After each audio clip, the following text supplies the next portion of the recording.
Picture someone you know. Maybe it is you. They wake up at 6:45. Hit snooze once. Shower. Coffee. Traffic. 8 hours inside a building doing something that, if they are honest, they never really chose. Clock out. Home. Dinner. Television. Sleep. Repeat. On the 15th and the 30th of every month, a number appears in their bank account. And for approximately 2 days, life feels manageable. Then the rent goes. The car payment. The subscriptions. The credit card minimum. And then, almost like magic, that number shrinks back down to something that just barely holds things together until the next deposit arrives. That person is not lazy. They are not irresponsible. They are, by every official measure, doing everything right. And they are still broke. Not broke in the dramatic, no food on the table sense. Broke in the quieter, more insidious sense. One unexpected expense away from a problem. No real savings. No real leverage. No real exit. Here is the question nobody is really asking. What if that is not an accident? According to a 2023 report from Lending Club and CNBC, 78% of full-time workers in the United States live paycheck to paycheck. Not part-time workers. Not minimum wage earners. Full-time employees. People with salaries, benefits packages, and performance reviews. 78% of full-time U.S. workers live paycheck to paycheck. Lending Club/CNBC, 2023. This is not a poverty statistic. This is an architecture statistic. And the median household income in America is around $56,000 a year. That is not nothing. That is, by global standards, a genuinely comfortable number. So why does it feel like running in sand? The answer is not about spending habits. It is not about avocado toast.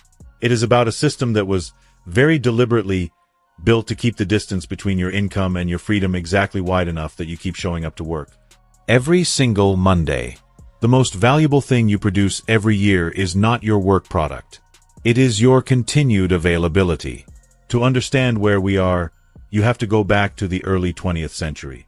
Before the 1900s, most people in the Western world were not salaried employees. They were farmers, tradespeople, craftsmen, small merchants. They owned things. They produced things. Their labor translated directly into assets or goods they could control. The Industrial Revolution changed that. Factories needed bodies. Consistent, reliable, interchangeable bodies. And the factory model required a new kind of worker. One who showed up on time, performed a narrow repetitive function, and was compensated just enough to return tomorrow. The salary was not invented to give workers dignity. It was invented to give employers predictability. Fixed compensation for fixed availability. That is the deal. It just was never described that honestly. Then something interesting happened. Governments, which were rapidly expanding in size and ambition, noticed that salaries were incredibly convenient to tax. If your income comes in a single stream from a single employer, it is almost impossible to hide. In 1913, the 16th Amendment permanently established the federal income tax in the United States. By the 1940s, withholding was introduced, meaning the government took its share before the money ever touched your hand. Think about that for a moment. The modern salary structure, the direct deposit, the pay stub, the automatic deduction, was partly designed by governments who needed a clean, auditable river of taxable income. Your paycheck was convenient for them, not for you. By the time the post-war economy hit full stride in the 1950s, the salary was not just the dominant mode of compensation. It was considered the definition of success.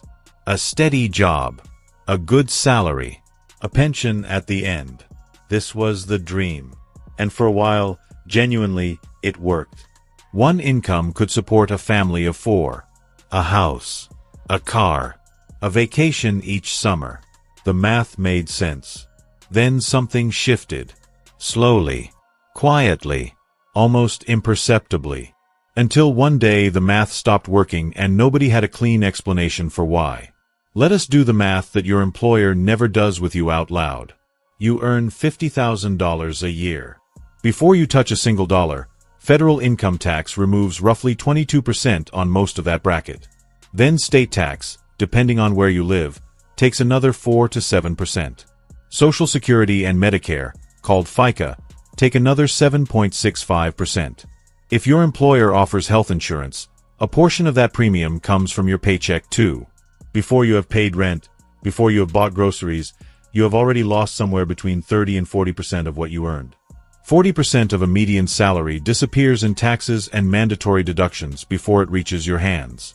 Your salary and your take-home pay are two very different numbers. You take home maybe $31,000. Now pay rent. In most American cities, a one-bedroom apartment runs between $1,400 and $2,500 a month. Call it $18,000 a year, if you are lucky and not in a major metropolitan area. That leaves you $13,000 for everything else.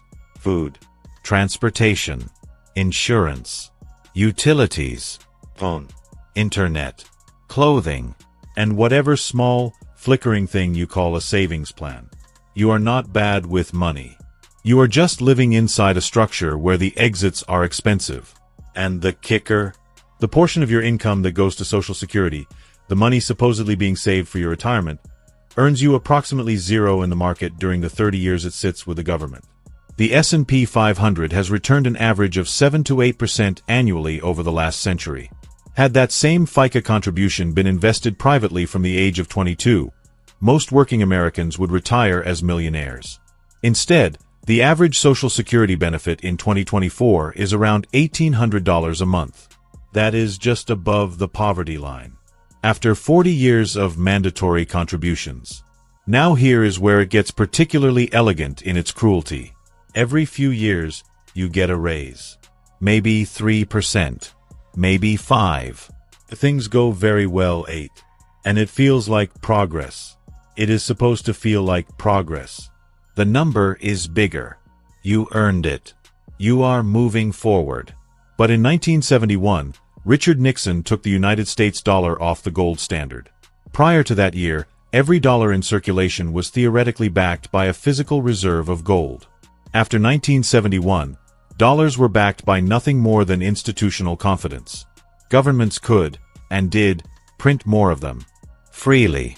When you print more of something without producing more actual value, each existing unit becomes worth a little less. This is inflation. And the official inflation number, the Consumer Price Index, measures a basket of goods that economists designed, which is politely weighted to exclude the things that have gotten most expensive: housing, healthcare, and education. Real inflation, the kind that touches actual daily life, has consistently run higher than the official 2 to 3% figure. Rent in the average American city increased over 40% between 2019 and 2024 alone. Healthcare premiums have tripled since 2000. A 4-year public university education now costs roughly 3 times what it did in 1990, adjusted for inflation. Your 3% raise in a 5% real cost of living world is a pay cut, disguised as a celebration. Congratulations on your raise.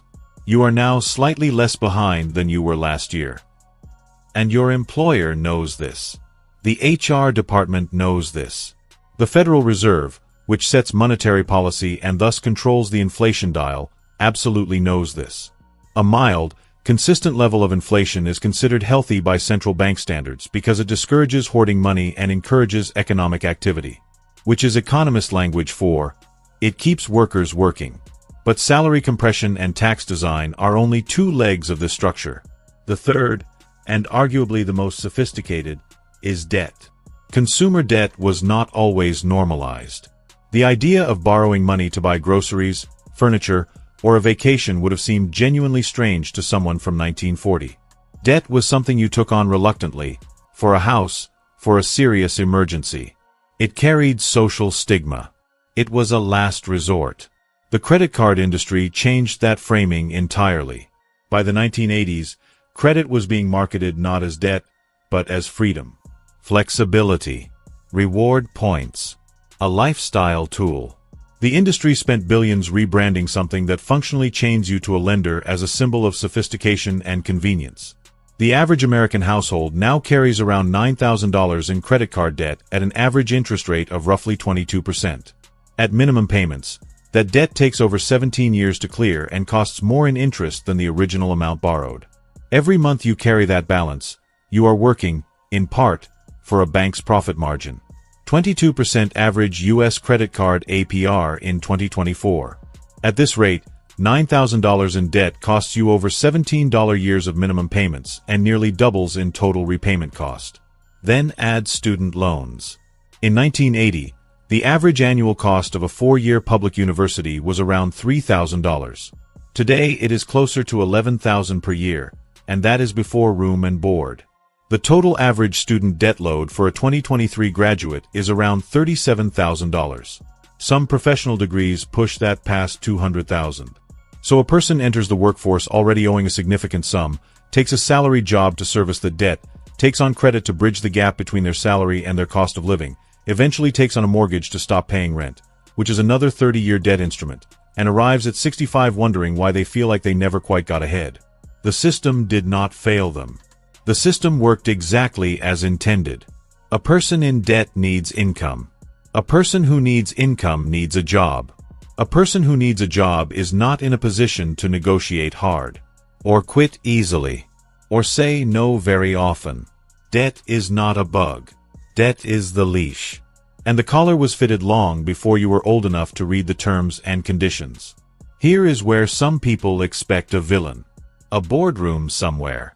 A group of men in suits conspiring over cigars. That is not quite the right image. Systems do not need conspirators. They just need incentives that align. Governments benefit from taxable wage income. Banks benefit from debt-dependent consumers. Corporations benefit from workers who cannot afford to walk away. None of these parties needed to coordinate. They simply built structures that served their interests. And those structures, over decades, interlocked into something that now looks very much like a cage, even though no single hand forged it. The economist Thorstein Veblen described this a century ago. He called it trained incapacity. The idea that the better you are trained to operate inside a system, the less capable you become of seeing outside it. The perfect employee is not the most skilled. It is the one most thoroughly convinced that employment is the only viable mode of existence. And the education system, which costs more each decade, teaches you almost nothing about how money actually works. No compounding interest. No tax strategy. No understanding of how inflation erodes purchasing power. No discussion of assets versus liabilities. You spend 12 to 16 years learning to be a participant in an economy without ever being taught the rules of the game you are being entered into. They teach you to read a balance sheet in accounting class. They do not teach you to read your own. In 1955, a factory worker with a high school diploma could buy a house, support a family of 4, take a vacation, and retire with a pension. In 2024, a college-educated couple with 2 professional salaries struggles to save for a down payment in the same city. This is not a failure of individual ambition. It is a structural compression that has been tightening consistently for 5 decades. Real wages, meaning wages adjusted for inflation, have grown by less than 12% for the bottom 50% of earners since 1979. Meanwhile, productivity, the actual output per worker, has grown by nearly 60% in the same period. Workers are producing more. They are keeping less of it. The gap between those two lines is not going to a mystery. It is going somewhere.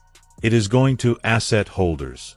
60% plus U.S. worker productivity growth since 1979. Real wage growth for the bottom 50% of earners in the same period, under 12%. The gap is not missing. It is redistributed upward. Because the other side of the story, the side you are not living in, belongs to people whose income does not come from a salary. It comes from ownership, from equity, from assets that appreciate while they sleep, from capital that generates returns without anyone clocking in or out. The wealthiest 1% of Americans own more than 30% of all stocks. The bottom 50% own approximately 1%. When the Federal Reserve prints money or keeps interest rates low to stimulate the economy, asset prices rise.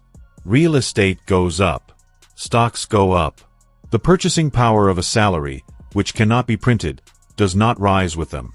The question is not whether the system exists. The evidence for that is the math. The real question is whether understanding it changes anything.